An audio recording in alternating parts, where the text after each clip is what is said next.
샬롬, 하나님과 동행하는 새벽기도회 달라스 임마누엘 교회 권성철 목사입니다. 오늘도 하나님과 동행하며 풍성함을 누리시는 저와 여러분 되시길 주님의 이름으로 축복합니다.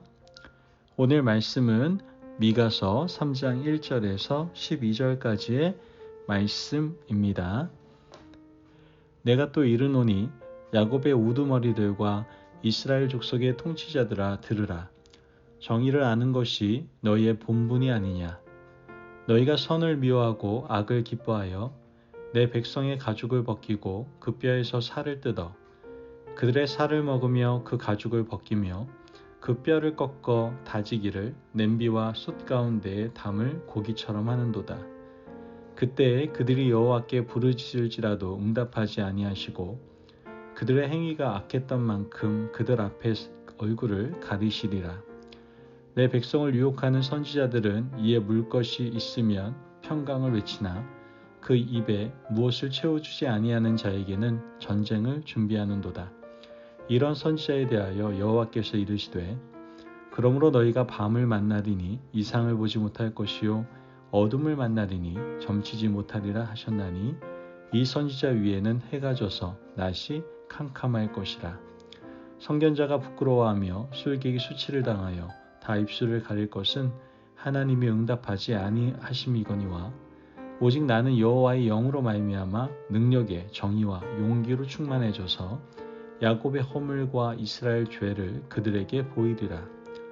야곱 족속의 우두머리들과 이스라엘 족속의 통치자들 곧 정의를 미워하고 정직한 것을 굽게 하는 자들아 원하노니 이 말을 들을지어다. 시온을 피로 예루살렘을 죄악으로 건축하는도다. 그들의 우두머리들은 뇌물을 위하여 재판하며 그들의 제사장은 삭을 위하여 교훈하며 그들의 선지자는 돈을 위하여 점을 치면서도 여호와를 의뢰하여 이르기를 여호와께서 우리 중에 계시지 아니하냐 재앙이 우리에게 임하지 아니하리라 하는도다. 이러므로 너희로 말미암아 시온은 갈아엎은 밭이 되고 예루살렘은 무더기가 되고 성전에 사는 수풀의 높은 곳이 되리라. 아멘. 하나님의 말씀입니다. 여러분, 이 자리가 사람을 만든다는 말이 있습니다. 맞는 말 같기도 하고 틀린 말 같기도 한데요. 그러나 자세히 살펴보면 이 말은 틀릴 때가 더 많습니다. 다른 사람들이 모두 부러워하는 자리에 어떤 사람을 앉혀놓으면 그 사람이 갑자기 바뀐 것처럼 보이기도 합니다. 하지만 함량 미달의 사람을 중요한 자리에 두면 공동체가 힘들어지고 많은 사람들이 피해를 보는 것이 일반적이다라는 것이죠. 오늘 본문에서 미가 선지자는 유다의 지도자들에 대하여 신랄하게 아주 비판을 하고 있습니다. 오늘 본문 1절 말씀을 보면 내가 또 이르노니 야곱의 우두머리들과 이스라엘 족속의 통치자들아 들으라. 정의를 아는 것이 너희의 본분이 아니냐. 말씀에 나오는 야곱의 우두머리들, 이스라엘 족속의 통치자들은 높은 자리에 있는 지도자들입니다. 하나님은 그들에게 정의를 아는 것이 너희의 본분이 아닌 자라고 말씀을 하시죠. 그들이 정의를 모른다고 지금 책망을 하고 있는 겁니다.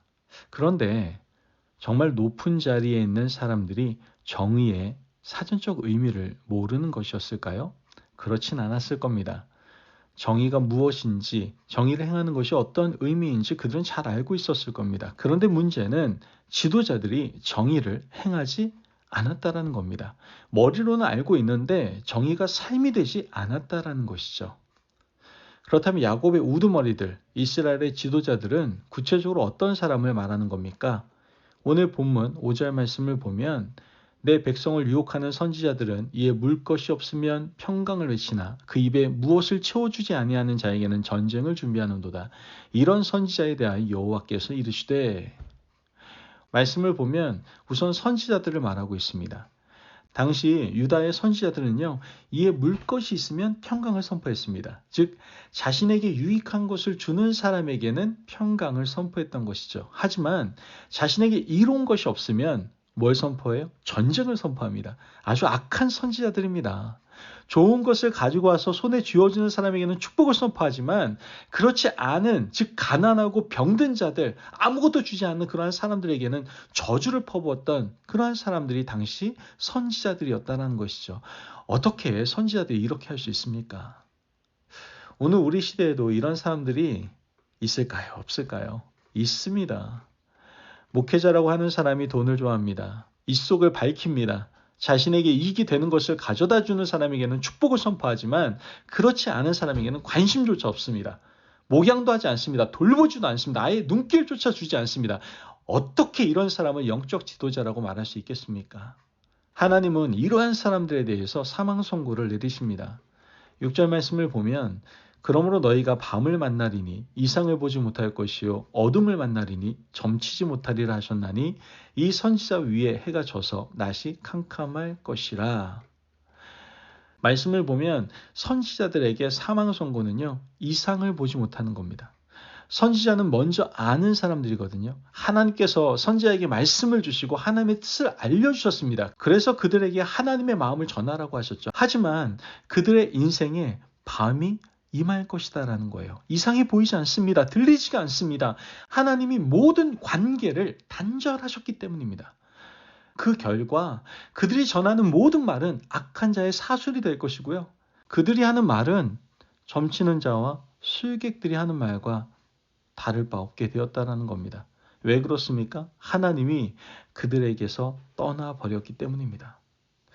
또 다른 지도자는 어떠한 자들입니까? 11절 말씀을 보면 그들의 우두머리들은 뇌물을 위하여 재판하며 그들의 제사장은 삭을 위하여 교훈하며 그들의 선지자는 돈을 위하여 점을 치면서도 여호와를 의뢰하여 이르기를 여호와께서 우리 중에 계시지 아니하냐 재앙이 우리에게 임하지 아니하리라 하는도다. 또 다른 지도자는 바로 뇌물을 위하여 재판하는 재판관들이었습니다. 재판하는 사람들은 무엇을 위해서 재판해야 됩니까? 이 땅의 정의를 위해서 재판을 해야 되겠죠. 재판관들에게 호소하는 사람들은 대부분 마음에 억울함이 있는 사람들일 겁니다. 가난하고 억울한데 법조문을 알지 못해요. 까막눈입니다. 법이 어떤 일을 하는지 모르고 있는 사람들입니다. 가진 사람들에게 횡포를 당한 사람이었겠죠. 그래서 법에 호소한 겁니다. 제발 자신의 억울한 일을 풀어달라고 법정에 와서 호소한 겁니다. 그런데 재판관들은 그들의 호소에 귀를 기울이지 않았어요. 왜냐하면 이미 뇌물을 받아먹었거든요. 그들은 법의 허점을 이용합니다. 요리조리 빠져나갑니다. 억울한 사람들은 자신의 억울함을 결국 해소하지 못하게 되죠. 돈 있는 사람들, 사회 지도층에 있는 사람들은 돈으로 재판관들을 다 매수했습니다. 억울함이 하늘에 사무치게 된 것이죠. 여러분 어떻게 이런 일이 있을 수가 있습니까?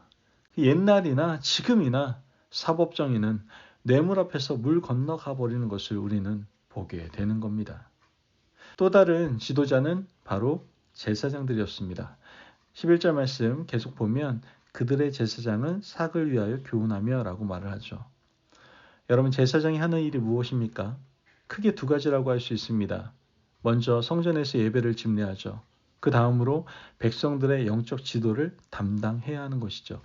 하나님의 말씀으로 백성들의 문제와 분쟁을 바로 잡아주고 조정하는 역할을 해야 하는 것이 바로 제사장이었습니다.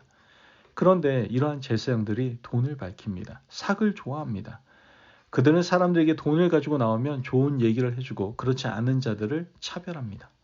소를 가지고 나와서 제사를 드리는 사람들은 좋아하지만 비둘기 같은 아주 작은 재물을 가지고 나온 사람들은 좋아하지 않습니다. 아니 어떻게 이러한 사람들을 지도자라고 말할 수 있겠습니까? 하나님은 이러한 지도자들의 모습, 그들의 교만한 목소리를 들으시고 철저하게 심판하시는 것을 보게 됩니다. 12절 말씀을 보면 이러므로 너희로 말미암아 시온은 갈아엎은 밭이 되고 예루살렘은 무더기가 되고 성전에 사는 수풀의 높은 곳이 되리라. 말씀을 보면 이 사람들 때문에 결국 예루살렘과 성전이 망할 것이다 라는 거예요. 하나님은 악한 자들을 가만히 두지 않습니다. 여러분 오늘 말씀이 우리에게 교훈하는 바가 무엇일까요? 너는 너의 자리에서 합당한 일을 하고 있는가? 라고 질문을 하고 있습니다. 하나님은 우리에게 동일하게 묻습니다.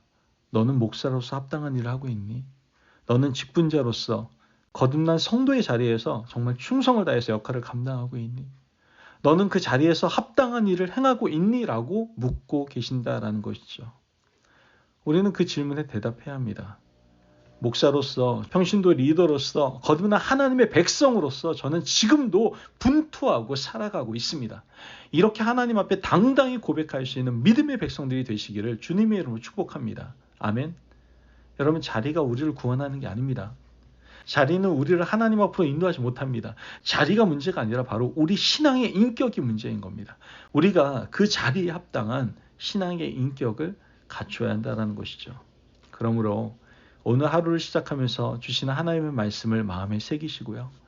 받은 직분을 성실히 감당하고 그에 대해서 온전히 순종할 수 있는 지혜로운 주의 백성 되시길 주님의 이름으로 축복합니다. 아멘. 기도하겠습니다. 사랑이 많으신 아버지 하나님 감사합니다. 오늘도 우리에게 귀한 말씀의 은혜를 허락하심을 감사합니다. 하나님이 주신 자리에 합당한 신앙의 인격을 가지겠습니다. 주신 직분에 대하여 충성으로 잘 감당하며 성실함으로 나아가겠습니다. 하나님, 받은 은혜가 너무나 큼을 늘 기억하며 하나님의 영광을 위해 살게 하여 주옵소서. 감사하며 예수님의 이름으로 기도합니다. 아멘. 오늘도 하나님과 동행하며 풍성함을 누리시는 저와 여러분 되시길 주님의 이름으로 축복합니다.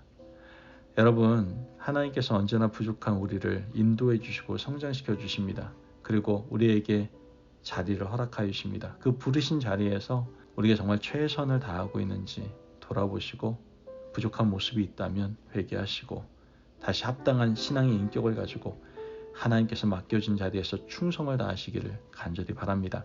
말씀 안에 승리하십시오.